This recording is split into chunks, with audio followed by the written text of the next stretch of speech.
Swastiastu.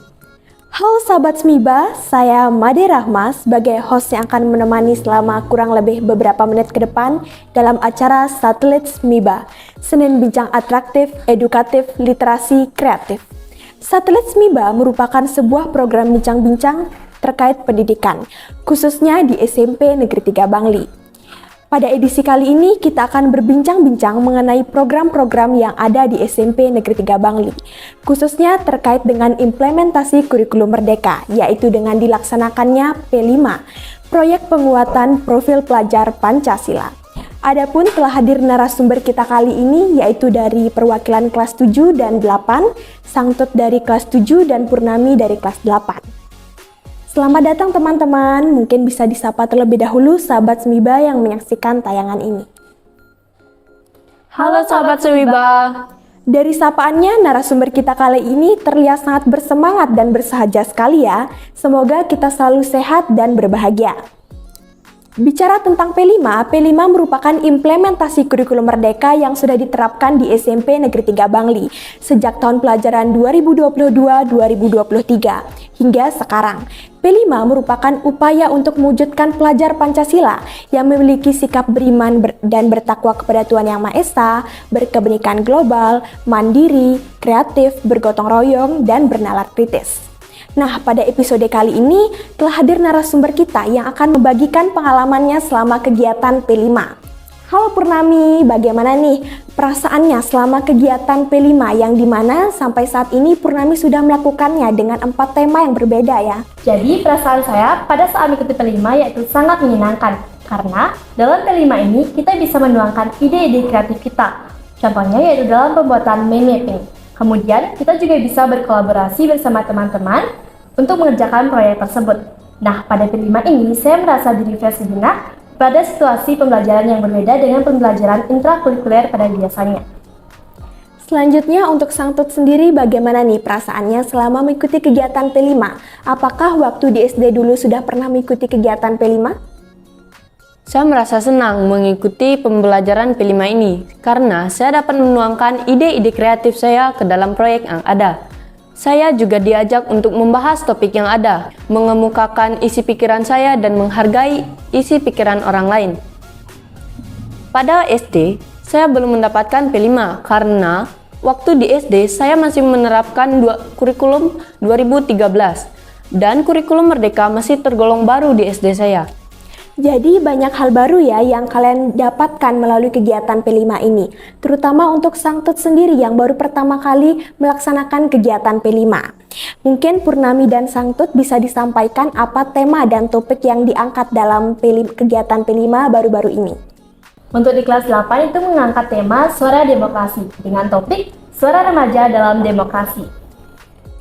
Untuk di kelas 7, topiknya berbeda dengan di kelas 8, yaitu dengan tema Bhinneka Tunggal Ika dengan topik Konflik Bikin Kita Makin Dewasa. Keren-keren banget ya tema dan topiknya. Kira-kira kalian tahu nggak sih kenapa P5 kali ini mengangkat tema dan topik tersebut? Pada melaksanakan P5 dengan topik Suara Remaja dalam Demokrasi, saya merasa topik ini perlu kita eksplorasi. Karena cenderung remaja seusia kita itu masih banyak sekali yang belum bisa mengemukakan suara atau demokrasi dengan baik. Contohnya di dalam kelas ya, betul. Masih banyak sekali teman-teman yang belum berani untuk menyampaikan pendapat mereka. Mungkin mereka karena malu, takut, atau bahkan belum bisa menuangkan isi pikiran mereka. Jadi, dengan mengangkat topik ini, saya menjadi lebih paham bagaimana berdemokrasi yang baik, bijak, dan juga sehat. Termasuk bagaimana cara kita menghargai pendapat orang lain. Di kelas 7, mengapa mengambil topik konflik bikin kita makin dewasa ini? Menurut saya, karena selama awal bersekolah, kita masih perlu waktu untuk menyesuaikan diri di lingkungan yang baru, sehingga masih sering terjadi konflik antara teman yang diakibatkan karena bercanda atau ketidaksengajaan. Nah, jadi di P5 ini kita belajar bagaimana cara mengatasi konflik tersebut dan mengambil pembelajarannya agar kita bisa makin dewasa dalam menghadapi suatu konflik. Wah, menarik sekali ya. Jadi pengambilan tema dan topik P5 ini ada kaitannya dengan kegelisahan kalian, terutama di lingkungan sekolah. Terus bagaimana nih alur kegiatan P5 dari awal sampai akhir yang sudah kalian ikuti? Dari Sangtut dulu deh. Oke.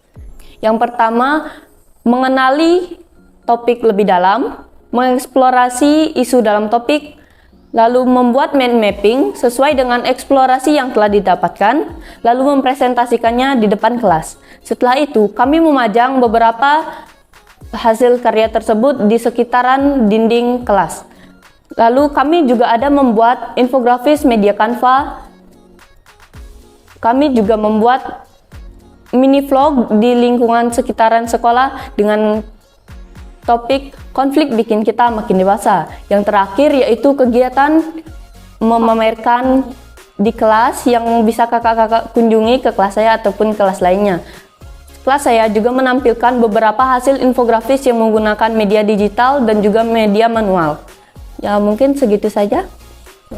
Untuk di kelas 8 itu sama seperti yang disampaikan Sampo tadi, alur yang pertama yaitu adanya pengenalan materi tentang demokrasi, kemudian yang kedua ada pembuatan mind mapping atau poster yaitu bertujuan untuk mendalami materi demokrasi, yang ketiga yaitu mempraktekkan kegiatan demokrasi yang ada di lingkungan sekolah melalui simulasi pemilu kosaan yaitu pemilihan ketua dan wakil ketua OSIS SMIBA.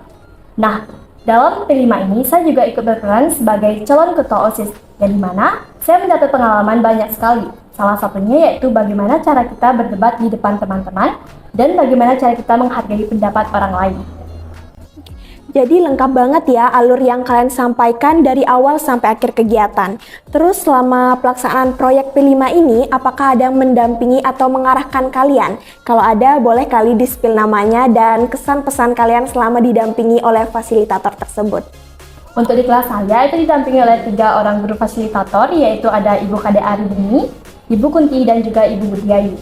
Kesan saya saat didampingi guru-guru yaitu saya menjadi lebih paham mengenai demokrasi, dan pesan saya yaitu terima kasih kepada guru-guru yang sudah mengawas atau mendampingi selama P5 ini. Kalian adalah guru yang hebat. Di kelas saya juga didampingi 3 guru fasilitator, yaitu Bu Aprilia, Bu Novi, dan Bu Sangayu yang sudah pensiun baru-baru ini. Kesan saya saat diajar oleh mereka, saya merasa senang karena mereka sering menyelinginya dengan canda tawanya, tetapi tetap bermakna dalam proses pembelajarannya. Dari seperti yang kalian sebutkan tadi, banyak nih kegiatan yang kalian lakukan dari awal sampai akhir kegiatan P5 ini. Pasti ada dong hal yang bikin kalian gak bisa terlupakan gitu, alias hal yang paling seru. Apa sih itu? Menurut saya, hal yang paling berkesan yaitu pada saat pameran, yang dimana kita bisa mengobrol dengan banyak orang, kemudian kita juga bisa bertemu dengan banyak orang, dan kita juga bisa melihat karya-karya dari kelas lain. Menurut saya, hal yang paling seru dan mengesankan yaitu proses pembuatan mini vlog dengan topik konflik bikin kita makin dewasa. Karena pada saat pembuatannya, kita bisa menuangkan ide kreatif dalam kelompok atau diri sendiri. Seperti membuat skenario dan memerankan adegan dalam skenario. Saya setuju sekali ya, karena proyek yang kita lakukan ini memberikan warna baru dalam proses pembelajaran, sehingga proses pembelajaran lebih bervariatif lagi. Menurut kalian, apa sih yang membedakan kegiatan P5 dengan proses pembelajaran yang biasa kalian ikuti di dalam kelas? Menurut saya, itu perbedaannya ada pada tujuan pembelajarannya, yang dimana pembelajaran reguler itu hanya berfokus pada pengembangan akademik dan kognitif siswa yang sesuai dengan disiplin ilmunya. Sementara P5 itu berfokus pada pengembangan karakter siswa yang sesuai dengan profil pelajar Pancasila tadi. Menurut saya perbedaannya yaitu jika pembelajaran intrakurikuler di kelas, kita belajar mata pelajaran secara terpisah seperti matematika, bahasa Indonesia, IPA, dan IPS, dan juga yang lainnya. Jika P5, kita akan belajar berbasis proyek dengan menggali isu dan mencari solusinya. Jadi P5 ini bisa dibilang pembelajaran lintas disiplin ilmu. Luar biasa sekali ya bagaimana sahabat SMIBA. Apakah kalian juga mempunyai pendapat yang sama dengan kedua teman kita ini? Atau punya pendapat yang lain? Tulis di kolom komentar ya. Terakhir nih ya, apa sih harapan kalian untuk kegiatan P5 ke depannya? Ya, harapan saya untuk kegiatan P5 ke depannya yaitu semoga kegiatan P5 ini dapat terus menjadi wadah bagi kita semua untuk mengembangkan karakter pembelajar sepanjang hayat yang sesuai dengan profil pelajar Pancasila, yang dimana siswa-siswi dapat belajar dengan merdeka.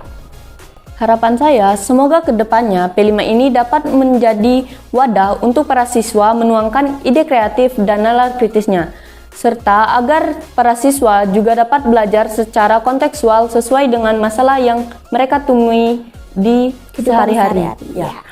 Baik, dari perbincangan kita dengan Sang Tut dan Purnami sudah banyak sekali pengalaman yang kita dapatkan terkait dengan keseruan kegiatan P5. Semoga kegiatan ini senantiasa bisa menjadi jembatan untuk kemajuan pendidikan di Indonesia, khususnya di SMP Negeri 3 Bangli. Untuk menutup perbincangan kita pada kesempatan kali ini, mungkin dari Purnami dan Sang Tut bisa menyampaikan closing statement berupa pesan kepada sahabat SMIBA yang menyaksikan tayangan ini. Sahabat SMIBA, P5 sangat penting untuk kita semua, yang dimana P5 ini bertujuan untuk mengembangkan karakter dan mengembangkan kompetensi kita sebagai warga dunia yang aktif. Jadi, ayo ikuti P5 dengan baik. Oke, pesan saya untuk sahabat SMIBA semuanya, janganlah kalian takut untuk mencoba hal yang baru. Seperti saya mencoba hal yang baru yaitu melakukan kegiatan P5. Dengan melakukan kegiatan yang baru, kita dapat mengetahui banyak hal yang baru juga, seperti bagaimana proses P5 itu berjalan dan lainnya. Dan saya juga melakukan kegiatan P5 tersebut dengan senang dan juga serius. Oke. Terima kasih banyak kepada Sang Tut dan Purnami yang sudah membagikan pengalaman terkait keseruan kegiatan P5. Untuk sahabat SMIBA yang menyaksikan Satelit SMIBA episode kali ini, semoga apa yang kami perbincangkan beberapa menit ke belakang bisa menghibur dan bermanfaat. Sekian Satelit SMIBA episode mengenal P5, sampai berjumpa di episode berikutnya dengan topik dan narasumber yang tidak kalah menarik. Jangan lupa like, komen, dan subscribe channel YouTube SMIBA. Om Santi Santi Santi Om.